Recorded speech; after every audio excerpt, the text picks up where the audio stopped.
Hi, hello, welcome back to my channel. If you're new here, my name is Catherine Ray and I'm currently working on a fantasy novel. And today we are gonna catch up. It has been a minute. I didn't mean to take a break, but yeah, I think it's September was the last time that I filmed. So it's December 31st, so we're getting one more in for the year. I did want to get one more in. I've wanted to do that every month though, since the last time I filmed, but we're here. We're doing our best. I've had some health stuff that has just made me super tired all the time. Like I have napped 3 times today, so unintentionally. But I wanted to, it is New Year's Eve, and I wanted to kind of go through a little bit of my 2026 writing plan, my journal ecosystem, the last book that I'm reading this year, the first book I want to read next year, and my bullet journal stuff, and a couple of things I got for Christmas. So I'm just gonna kind of jump in no particular order, and I'm excited to be back. It's been a minute. This year, it was my first year having 2 bullet journals. So this was the first half of the year. This was the second half. And I really liked it because I got to use my journals more than I have ever, because I had enough pages to just kind of journal or brain dump or doodle. And I really feel like this was a very creative outlet for me this year. In the past, I've just kind of, it depends on the year, but I've often just made it a planner and checklist space, and that's perfectly fine. If that's what you want to do. But this year I really focused on expressing myself in it and kind of making each page as pretty as I could with the energy that I had. And I really liked it. Again, I used it more. This was my first writing tracker of the year. You'll see. Woo! Didn't get too far. I think maybe next year next year being 2027, I would rather get one big one that's maybe like the size of both of these together, or maybe just a little bit less, because I got to about there in this journal, so I am leaving more than I would like. This one I used pretty much all of. I was going to use the journal that I'm using for the start of 2026 for my second half journal, but it took forever to get here. So I ordered one in the meantime. I got one in the meantime, and honestly, it's so pretty. I like it better than the, yeah, you can see. Isn't that beautiful? Little statue. Reminds me of Pride and Prejudice, which is probably why I liked it. And this is this year's. Again, it took forever to get here, and by the time it did get here, I didn't like what was on the cover anymore. So I put a sticker on it. So this little sticker I have on it, and I have a little magical lady on the back. I don't think I'm gonna walk you through this because I don't think it's that interesting to anyone, and also some of these goals are a little personal, but I'll show you a couple of things. Okay, so the first page, this is the first time I've done, I don't remember what they're called, cutaway pages. And I really like how this one is. It's very simple. I tried something beforehand on it and did not like it, so I just glued another piece of paper down. And then this space is going to be my letter for the year that I'll write tomorrow. Just kind of what I want to achieve this year, how I want to feel this year, a letter to the year. And I just finished Gravity Falls, so the other thing, I think I'll show you 2 more things. So first one I'll show you doesn't have anything on it yet, but it is writing retreat. So this year I want to go on a solo writing retreat. I don't know where, I don't know for how long, but I have always wanted to do that, and just I feel like this is the year for it. And I don't know what that's gonna look like, but I'm putting it here, so it has been recorded. And then the other thing I'll show you is, I think I'll go over some of my goals for the year. I set a lot of goals for the year. I do that every year. So these are some of my 2026 goals. So I have 7 different categories. I have health, personal growth, home, relationships, writing, spiritual, and creativity.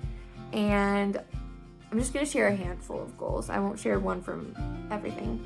But health is just to get back into a consistent exercise routine, and I have had really bad fatigue, so I haven't been able to do that. I just kind of will go to sleep immediately afterward. So one for personal growth is that I want to watch a movie a week this year, so watch 52 movies. I don't watch movies very much. I will just watch TV shows and I'll watch them for hours, and there are so many movies that I want to watch, so I just want to set a goal, one per week. Writing, we're going to get into that in a minute, so I'm going to skip over that. And then creativity, I want to have a 24-hour readathon this year. I want to do a Saturday and a Sunday where I read for 12 hours straight both days. I don't think I could stay awake for 24 hours if my life depended on it. So I'm going to make it more manageable for me. Okay, so that's all I'm going to say about that. I love setting up my new bullet journal. It and making my vision board are probably my favorite parts of New Year and prepping for the new year. I really like how New Year's makes me feel motivated and like it's this fresh, clean slate that you can just start over and you can make things that you want to make. I really like how New Year's just feels like a clean slate. I love setting up a new planner, planning out the year. I love the optimism and excitement of the new year. And it's very motivating and very fun. And I really like setting up my bullet journal and my vision board, which I haven't done yet. I'll do that tomorrow. That's a New Year's Day thing. Okay, next I want to talk about my journaling. So this is my journal for the year. I have been doing notebooks that were closer to this size, closer to just a college ruled composition notebook, because I started doing morning pages, but now I don't really stick to 3 pages. I just kind of journal as much or as little as I want, and oftentimes that's more or less than 3 pages. So I go with the flow. And this is an old one that I had, and I only used, you can see where the tab is, I only used that much. And I was trying to keep a separate journal that was nicer, that had better writing and more detail and maybe some poetry in it, and then I would have my actual journal, which was my morning pages, which was just stream of consciousness. And shocker, that's the one that I always used to just get everything out of my head. And that's what a journal is for. It's to record your life, but it's also a kind of therapy. And I love journaling. I've done it for probably over a decade. I've probably done it since I was like, oh my gosh, I've probably done it closer to 20 years. Ugh, okay. Anyway, new journal. And then I am going to start a inspiration notebook this year. This is the old one that I had. I started it, but then I only wrote 2 pages and I kind of forgot about it. But I think I would rather use my cute one. This is a Howl's Moving Castle one. Isn't it so cute? So this is gonna be my journal for quotes that I want to write down, for ideas for stories, for scenes that come up. I used to be much better about keeping one of those kind of inspiration journals on me, especially in college, and the amount of ideas that just, you kind of train your brain to just start looking for things, to start picking out quotes, to start coming up with new story ideas or project ideas. And you don't have to be a writer to get use out of this. I think this is a commonplace book, is what it's going around on the internet as right now. It's just an ideas and inspiration notebook. It's quotes, it's things you're learning. I think this is a very important thing to have for everyone, because basically it's just a paper notes app, which sounds so stupid, but think about it. All of the notes, everyone has random notes on their phone. Not everyone writes them down. If your phone dies, all your baby names and poems from 3 a.m. and grocery lists are gonna be gone unless you put them on paper. So that's my little rant. Next, we will talk about books. So last book that I am finishing for 2025. Hey, isn't it New Year's Eve? Yes. I have this much left, okay? I'm gonna finish it. I'm listening to the audiobook too, but I'm going in and underlining because this is the first time. Have I even said what this is? I don't think so. This is Frankenstein. I've never read Frankenstein, and I really only had the green man with the bolts coming out of his neck and the scar. I only had that picture of Frankenstein, also not Frankenstein, Frankenstein's creature, in my head, and then I watched the Guillermo del Toro movie this year, and it broke me. That is my favorite movie of the year by far. No competition. And I can't believe that I've never read this book. So I'm reading it now. I'm almost done with it. It's beautiful. The writing is incredible. I can't believe Mary Shelley was like 17 or 18 years old when she wrote this. It's beautiful. It's beautiful. The language is so beautiful. The story is beautiful. The movie, I think, did a great job of capturing that. But also, I watched the movie before I read the book, so say what you will. And then the book I'm going to start the year on is Wuthering Heights. I have read this book probably 4 times now, but it has been several years. I read it a lot kind of back to back in college, which of course I did. I was an English major. And obviously everyone is talking about it right now because the movie with Margot Robbie and Jacob Elordi is coming out. But I don't know how I feel about the movie from the trailer. I really don't. But I know I love the book, so I'm excited to read it. Really want to be reading more classics as well as for fun books, but this is a separate rant. Anyway, this is what I'm going to read, but this is a separate rant. In 2026, I am putting it out into the world in my little corner of the internet. I want to mood read next year, and I also want to put down the book if I'm not enjoying it. I want to be better about DNFing books, because what has happened for the past 3 years is I will pick up a book, read some of it, have, my hopes high, anticipation high, or I'll feel like I want to read it or I should read it, which is a separate thing, but I start reading it, I don't get into it, and then I have to stick with the book, so I just don't read. And that's so sad. It's so sad that I have missed out on so many books that would have been so fun to read at whatever point just because I wasn't into the book. And also, just because I'm not enjoying it now doesn't mean that I have to get rid of it and that I won't enjoy it later. But I want to be better about reading consistently and enjoying what I'm reading. Next, we'll do what I got for Christmas, a couple of things I got for Christmas, and then we'll get into writing a little bit. So, or my writing plans for 2026. First thing, I got myself this for Christmas. That was really loud, sorry. I got myself this for Christmas. It is a phone lock. It's a phone case, and you lock it. So it's a phone locker. Y'all, I'm so tired. This is a phone. This is phone jail. It has this right here where you can answer calls. This is much larger than my phone, so I'm really hoping that it'll work. I honestly haven't put my phone in it yet, and I can't do it right now. So you put your phone in here, you set the time, you can answer calls if they come through. I will be putting mine on Do Not Disturb, so I know that it's somebody in my favorites list calling me, and I'm super excited about this. I just want to get more and more off of my phone, and I want to have more and more control over when I am on my phone. I don't think that social media is evil. I don't think that phones are evil.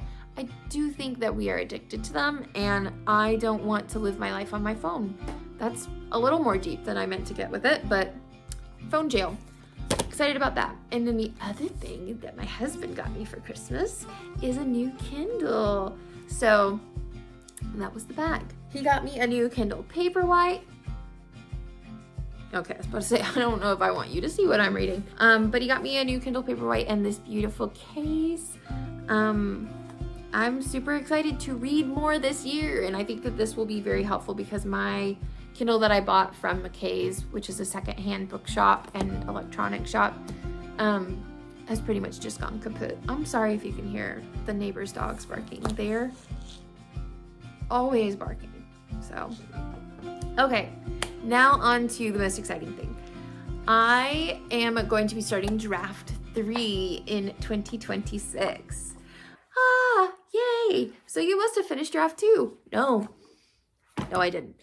I finished most of draft 2, but the last few scenes, I have them plotted out. I know what's going to take place, but it just was not flowing at all. And it's not that I didn't want to write, it's just that it was just, there was something about the story that was not clicking.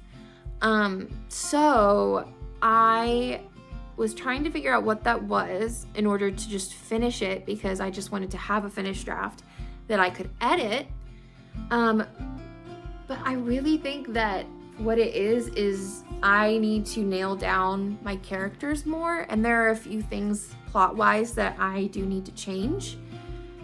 And it got a bit, I don't know, tiring, a bit disheartening to be writing these new scenes and knowing everything that I needed to fix and not really having the momentum of having gone with these characters through these events because of how long it's been. So I just wasn't nailing it. You know, when you're just writing stuff and you're like, this is bad and this is bad and it's been bad for a while. And I know that's an important part of the writing process, but there's also a point where you're like, okay, I don't like anything that I'm writing. Something's got to change. So this is a big ass notebook. You can't see it, but there are lines in here. Yeah, you can see. I am going to be handwriting draft 3, which sounds stupid, but I have a couple of reasons why I want to do this. I was supposed to rewrite draft 2 completely from scratch, and I did that with most of it, but then I did start to copy and paste sections over, and there's just some disjointedness from that in the draft.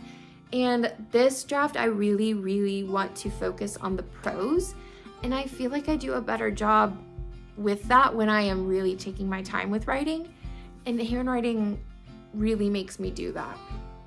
And then when I type it up, I will be going through and editing it again, kind of like reviewing it as I type it up. So that is a stupid idea, I know, but I'm so excited about it, and it makes me really, really excited to work on the project again. And I think that if I can go back to the beginning and really nail down these characters, their motivations, their relationships, which I did a much better job of in draft 2 than draft 1, but it's still not, I want a lot of chemistry between these characters, like friendly chemistry, romantic chemistry, I want it all. And I think that this is the draft that I'm going to nail that down a bit better in. So, and then I'll work on it more in draft 4, but we're gonna focus on one thing at a time. Right now, the first thing that I need to do is, I didn't see her move there. The thing I need to do is compile all of my edits, because they're in this notebook, they're in a Word document, they're in the notes app on my phone, they're probably in another notebook somewhere too. So I need to get them all in one place, print them out, and review them, make my kind of finalized list, and then I will start reading through the draft. And my plan is to kind of have it open on the computer and to be rewriting it down by hand. Am I gonna get carpal tunnel? Yes. Is it gonna be so vibey and fun? Also yes. So I got a big old notebook, so we don't have to skimp. We can write every thought down, and I'm so excited about it. It makes me really excited to work on this project again, and I just really haven't been excited to work on it in a minute. And it wasn't because I don't still love this story. It's just, it could be better, you know? It could be better, and we're gonna make it better. So that is my writing update, my journal update, my life update, I guess. I had a wonderful, cozy Christmas. we spent it with his family on Christmas Eve and then my family on Christmas Day. We go over to my family's house and spend the night there and then wake up Christmas morning, and it's very fun and cozy. And they just had a lot of construction done to their house, so it was our first Christmas there after the renovations, and it was a lot of fun. And then we come back probably around like 1 or 2 to our house, and my husband and I do our little Christmas with Rue, and we have our own little traditions, and it was just so cozy and nice. It was the perfect Christmas, honestly. We had so much fun with both of our families. We got to watch our niece open all of her Christmas presents, and she's 1.5, so she's right at the age where she's understanding and she's wanting to open, and it was so fun. My husband started a new job. He's really enjoying it. We love that. I'm still at my job. I still love it. We also love that. Rue's doing great. She's getting some extra snoozes in. And our New Year's plans involve sitting on the couch. We go through our camera roll and our calendar. We go through our camera roll and our calendar and try to like jot down everything we can think of that happened in whatever month we're on at the moment. And we have like a 1-minute timer. And then we compare everything that we did that year. And you'd be surprised the holes that you're like, I did not remember that at all. I did not remember that happened this year. So that's really fun to do. And we'll be drinking some sparkling grape juice because that is the New Year's tradition. And Rue will not. You want to say hi? Rue, what are your plans for New Year's? What are your plans? What are your plans for New Year's? What do you want? Want more naps? All right, well, that's about enough from me. I'm doing well. I hope you are too. I'm so excited for 2026, and I'll see you again soon. Bye.